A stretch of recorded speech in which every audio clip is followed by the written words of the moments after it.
Wali Sufi Hasan al-Basri diketahui memiliki seorang tetangga bernama Simeon, seorang majusi atau penyembah api.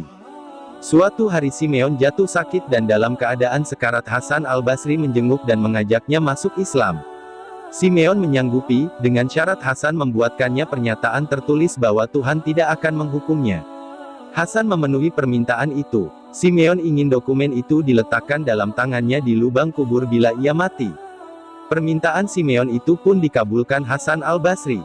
Simeon pun meninggal. Hasan al-Basri ikut serta dalam prosesi pemakamannya, termasuk melakukan apa yang mendiang minta sebelum meninggal.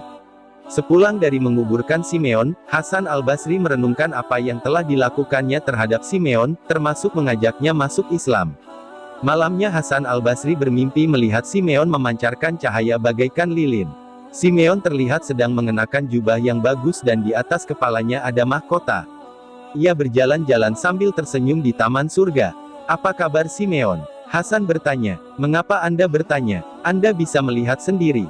Tuhan yang Maha Kuasa dengan rahmat-Nya membawaku ke hadapannya dan dengan sangat ramah menunjukkan wajahnya kepadaku. Nikmat-nikmat yang diberikan kepadaku tidak bisa digambarkan. Jaminan Anda telah diterima, jadi sekarang ambillah kembali dokumen Anda. Saya tidak membutuhkannya lagi." Ketika Hasan terbangun, ia melihat kertas jaminan yang ditulisnya itu di tangannya. Ia pun memekik, "Ya Allah, aku tahu bahwa apa yang Engkau lakukan ada sebabnya. Sungguh luas rahmat-Mu. Siapa yang akan menderita kerugian di pintu-Mu? Engkau mengabulkan seorang kafir berusia 70 tahun untuk datang ke dekat-Mu dengan satu ucapan. Lantas bagaimana Engkau akan melarang seorang beriman berumur 70 tahun? Pada suatu hari saat seorang ulama ahli tafsir kenamaan Abu Amr sedang memberikan pengajian, tiba-tiba datang seorang pemuda bermaksud mengikuti pengajian tersebut. Abu Amr sangat terpesona dengan wajah pemuda tadi. Namun seketika itu pula, semua yang dimiliki Abu Amr, yakni seluruh ilmu Al-Qurannya, hilang dari ingatannya. Dengan penuh penyesalan Abu Amr datang mengadu kepada Imam Hasan al-Basri. "Setiap kata dan huruf Al-Quran telah hilang dari ingatanku," kata Abu Amr. Hasan al-Basri hanya berkata, "Sekarang ini musim haji. Pergilah ke tanah suci dan tunaikanlah ibadah haji. Setelah itu pergilah ke Masjid Haif. Di sana akan ada seorang yang sangat tua. Jangan engkau langsung menemuinya, tapi tunggulah sampai keasyikan ibadahnya selesai. Setelah itu barulah engkau mohon doa padanya." Abu Amr menuruti nasihat Hasan al-Basri. Setelah berhaji di tanah suci ia pergi ke Haif. Benar, di sana ada seorang lelaki tua beserta beberapa orang yang sedang mengelilinginya. Tak berjarak beberapa lama, muncullah seseorang berbaju putih bersih datang kepada kumpulan orang tersebut dan ikut berbincang-bincang. Setelah beberapa waktu, pergilah mereka semua. Yang tinggal hanya orang tua tersebut. Abu Amr pun menemuinya dan mengucapkan salam. "Dengan nama Allah, tolonglah diriku," kata Abu Amr mengibah. Ia pun menerangkan apa yang terjadi pada dirinya. Usai mendengarkan keluhan Abu Amr, orang tua itu menadahkan tangan, berdoa untuk Abu Amr. Semua yang pernah ada dalam kepala Abu Amr pun pulih kembali. "Siapa yang menyuruhmu untuk datang untuk kepadaku?" tanya orang tua tadi. Abu Amr menjawab, "Hasan al-Basri. Kalau engkau sudah memiliki guru seperti Hasan, mengapa masih mencari guru seperti aku?" tanya orang tua itu. Namun ia pun segera berkata, "Ternyata Hasan telah membuka selubung tentang diriku.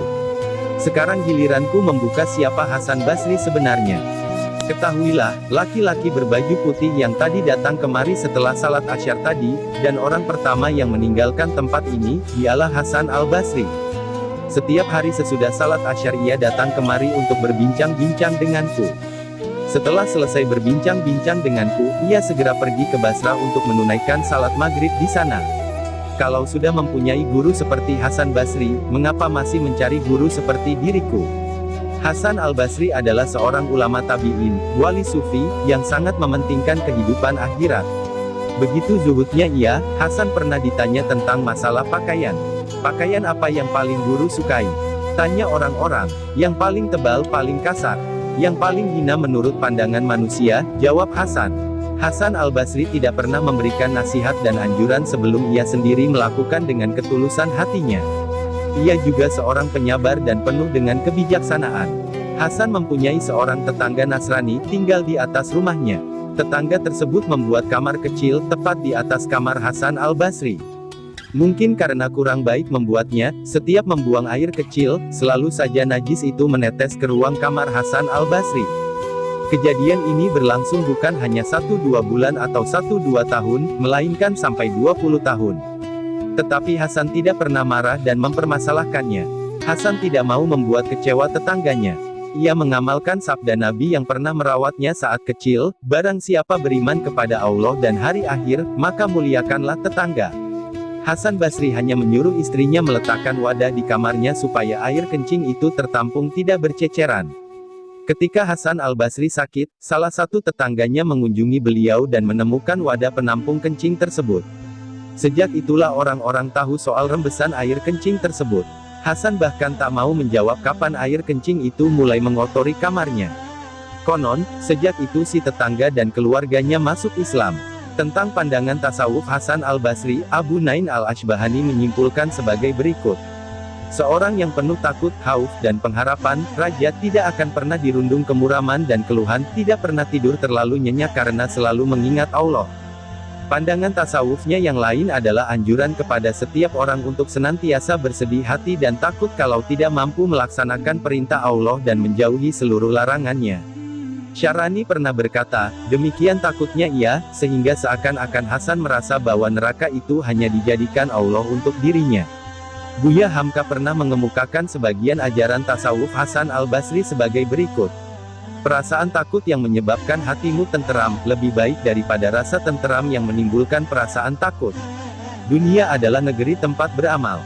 Barang siapa bertemu dunia dengan perasaan benci dan zuhud, ia akan berbahagia dan memperoleh faedah darinya.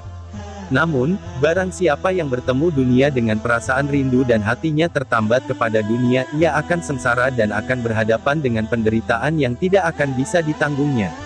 Tafakur membawa kita pada kebaikan dan selalu berusaha untuk mengerjakannya.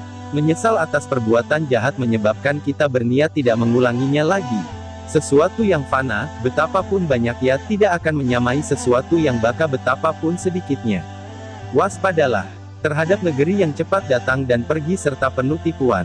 Dunia ini adalah seorang janda tua yang telah bungkuk dan beberapa kali ditinggalkan mati suaminya.